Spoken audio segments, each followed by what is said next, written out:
Well, I have to tell you, I'm excited to be here. Anytime I can get an opportunity to come home is important. And my parents lived here, and over the last, 8 or 9 years, my family has moved to Charlotte, North Carolina, which I have not enjoyed because Charlotte is not home for me. Waynesville, North Carolina is home for me. And there's nothing like this area. It is beautiful. And I will tell you, 35 years ago, in 1986, I sat in this cafeteria, which I believe has shrunk. I don't know if it shrunk or I got bigger. But it's almost like that phenomenon where you have a head full of hair, and for some reason it leaves you. And so, although I have threatened my family and my children that I'm gonna grow my afro back, I don't know that they like that, but I'm determined to do it. So, but I never imagined then that I would be here speaking to a group like this. I do remember sitting in this cafeteria wondering, as graduation loomed, what my future would hold. I wondered what my next chapter in my life would be like, to be quite honest. As an audiologist, and I work for a technology company, and I travel the world, I have seen most of these United States. I've been to other continents. I've seen places that have been spectacular and breathtaking. Once in a lifetime opportunities to experience. But I will tell you, there is nowhere like Western North Carolina, like coming home. There is a peace in this area, and it is beautiful. As a matter of fact, I was sharing with my Dr. Taylor Cummings, my sister-in-law, about the mountains, the Smoky Mountains, and she got excited because she got to see some of that smoke on the hills. And we were taking pictures of it, just enjoying just the ambiance of being home. But I will also tell you, there is no greater honor than being a Tuscola mountaineer. That's what I'm talking about, right there. No greater honor. It was very important to me when I was here and I was doing track and field that I represented our school with the best athletic performance that I could give. Every meet to me was a state championship, was a national championship. And I was very proud to wear the black and gold. Now, I see you've added another color in there. There's a little gray in there, which I like. But it meant the world to me. And the other thing that I loved was that our school, our teams, our community, never, ever backed down from a challenge. That wasn't who we were. We would give our absolute best no matter what, win or lose. That was who we are. And that meant a lot because in life, we have challenges. Now, if you haven't had any challenges in your life, just wait. You will at some point in time. And how you navigate those challenges is important to how you navigate life. I've had my share of challenges that I've had to overcome. One of them, some of you may or may not know, that when I was a young kid, I actually had an accident and it damaged the vision in my right eye. I lost every bit of vision in that right eye. Never something that I said to anybody or share with anybody, but it was one of the reasons why I couldn't play football. And I begged my mother to let me play. I mean, I begged her. Now, my mama is about was about this tall. And she had this incredible ability that anything she touched and launched could go around things, could go over things, it could go under things. So one of the ways I had to learn to cope with that incredible skill was to try to jump past her. So when there were problems at our home, which I blame on my sister and my brother, when there were problems at our home, my mother would always stand at the beginning of the hallway and say, "Come by me." Okay, now I'm the middle child, I'm not stupid. I watched my brother go first, and he got it. And then I watched my sister go. And I thought, there's another strategy. If you can't go under it, you can't go around it, you gotta go over it. So my attempts to jump over my mother were the beginnings of my ability to jump. So I credit her for those abilities. But from that, and losing that ability, it meant that I couldn't play football. And for me at the time, football was important. It was very important because it would make me important to others around me. I felt that if I could do something athletically in football, that I would earn the respect of those around me, my family members and my loved ones, and that never happened. As a matter of fact, Coach Chris and I were talking today, and one of the things that my mother said to me, because she knew I was frustrated, and I really wanted to play football.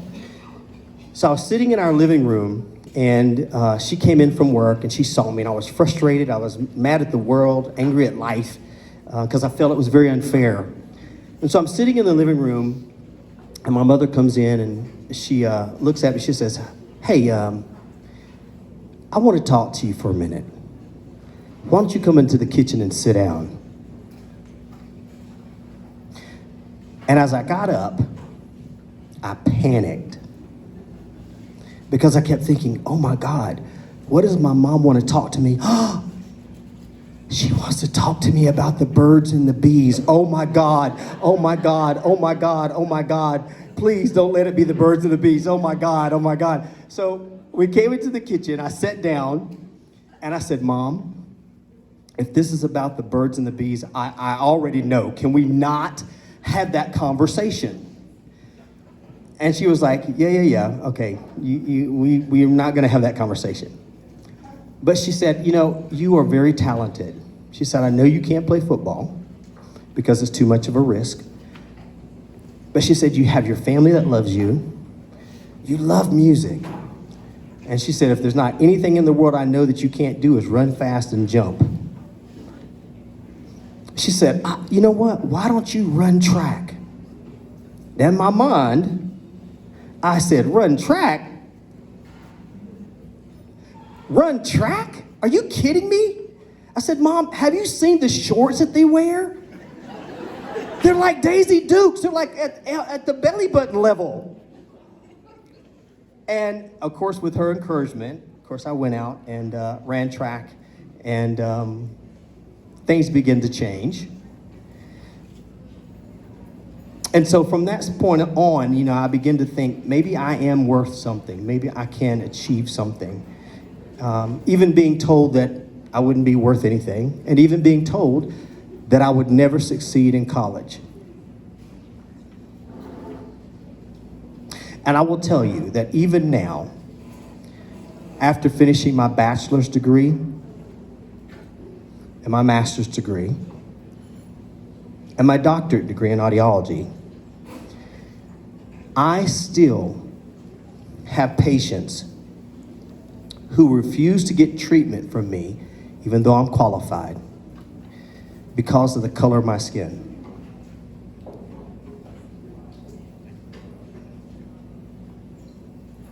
Which is a challenge. And yet, in the midst of all that, for me, the privilege of seeing tears run down a mom's face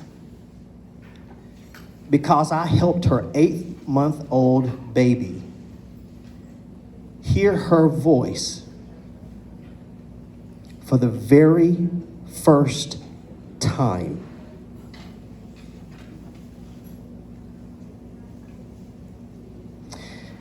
Keeps me focused on why I do what I do.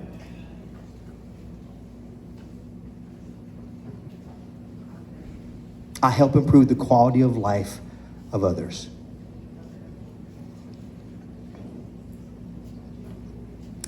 And I truly believe that everybody has the ability to succeed.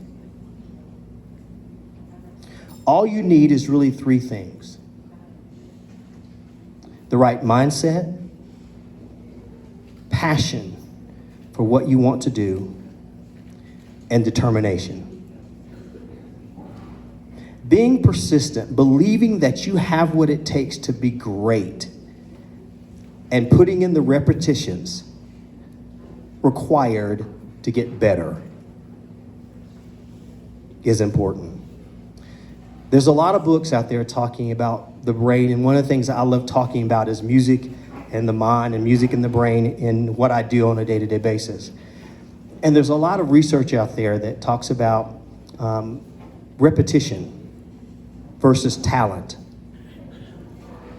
Because you can be talented, but if you don't put in the work sometimes, you don't progress. But there are people who put in the repetitions every day, over and over and over again. When nobody else sees you, when nobody else is out there working with you, those repetitions determine your success, because it does make you better. When I was at the Olympic Training Center in Colorado Springs, one of the things that they had us do as athletes, and I know the Olympics are on right now and you have probably seen it, but they had us work on seeing us perform our event in our head. They would have us sit in a room, and I was out there with Kenny Harrison, who actually won the gold medal in '96, Joe Green, my best friend, who won 2 medals, a silver and a bronze, Willie Banks. There's all these athletes that we're training with that's in the room with us. And you know, I got injured before the Olympics, and so I did not get to participate, but every one of them went and medaled and came home representing our country in an incredible way. Even Dan O'Brien, who I do a coaching clinic with in Nevada, who, if you're old enough, you remember Dan and Dave commercials that they used to show? He didn't make it. And he was devastated. But he said he had to change his mindset, the way he thought about what he did, and learn from his mistakes and get better. And for me, being here, I actually created my own mantra when I was here. And it's really highbrow. It's really difficult. I'm going to share it with you. And this was the mantra that I used then, and it's the mantra that I use now. I said to myself, and again, remember, this is highbrow. I'm going to turn the poop of my past, and I did say poop. I'm going to turn the poop of my past into the fertilizer of my future.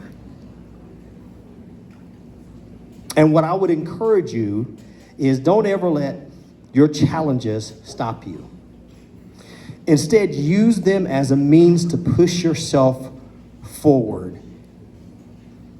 Embrace the challenge and learn from it.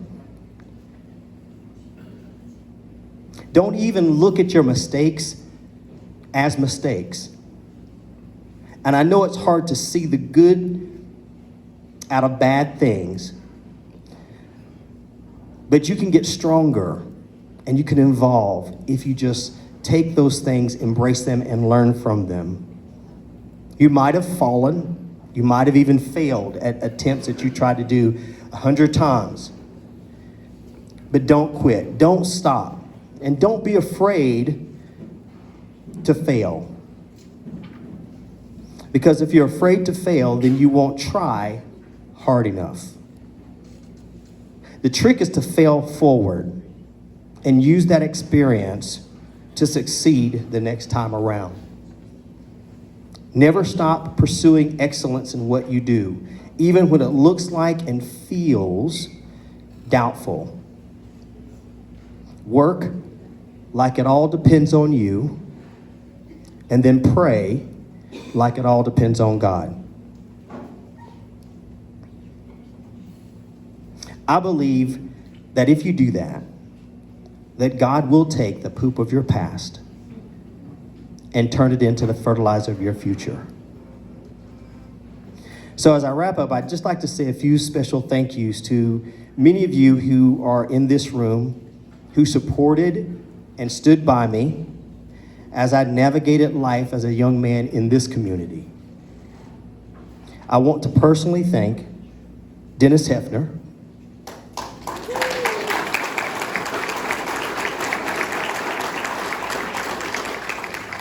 for believing in my athletic abilities and supporting me even as we traveled from little old Waynesville, North Carolina to Tennessee and even California for track meets.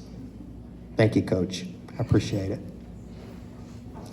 And I need to say one more thank you. I need to say thank you to my wife of almost 28 years, Dr. Karen Martin.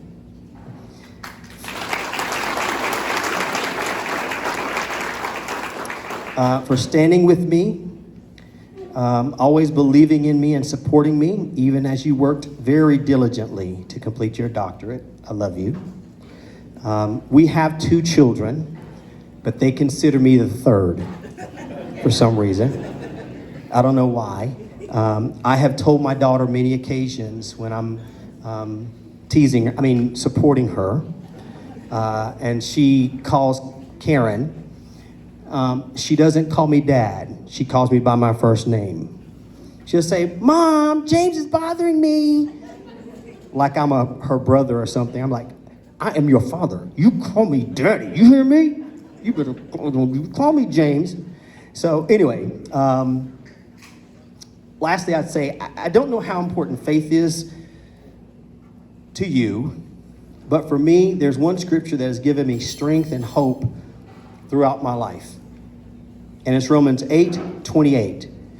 And this is the Amplified Version. It says, "And we know with great confidence that God, who is deeply concerned about us, causes all things, not some things, not a few things. He causes all things to work together as a plan for good, for those who love God, to those who are called according to his plan and his purpose." So don't back down from challenges. We are black and gold.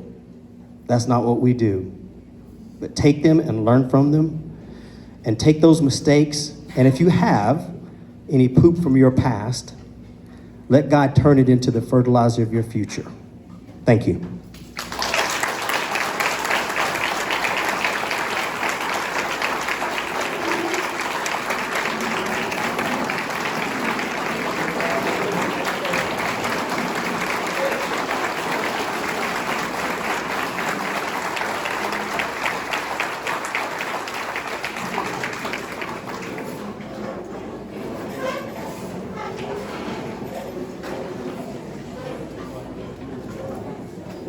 If I could have Heather, please come forward.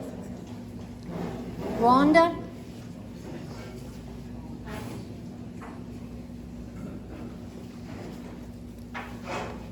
And if I could have James and Karen, please come forward.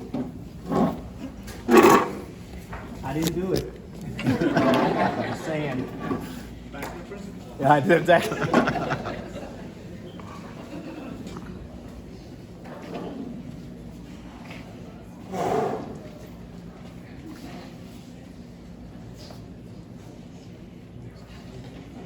The privilege of being a Tuscola Mountaineer is pride and passion that you stood for up here at this school during the 1980s.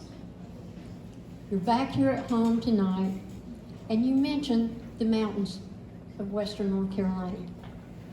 We have a hand-carved Mountaineer to present to you tonight, made by Mountain Mike in Maggie Valley, North Carolina, and the trees were cut from Waynesville, North Carolina. We want to present this to you as a true Mountaineer of Tuscola High School.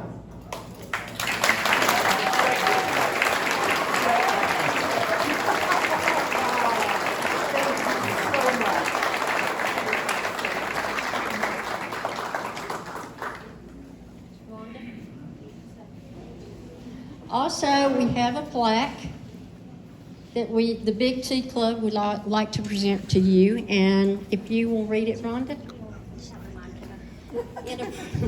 In appreciation for being an outstanding speaker, educator, motivator, and exemplary Mountaineer, the Big T Club honors Dr. James W. Martin Jr., Tuscola High School class of 1986, August 7th, 2021.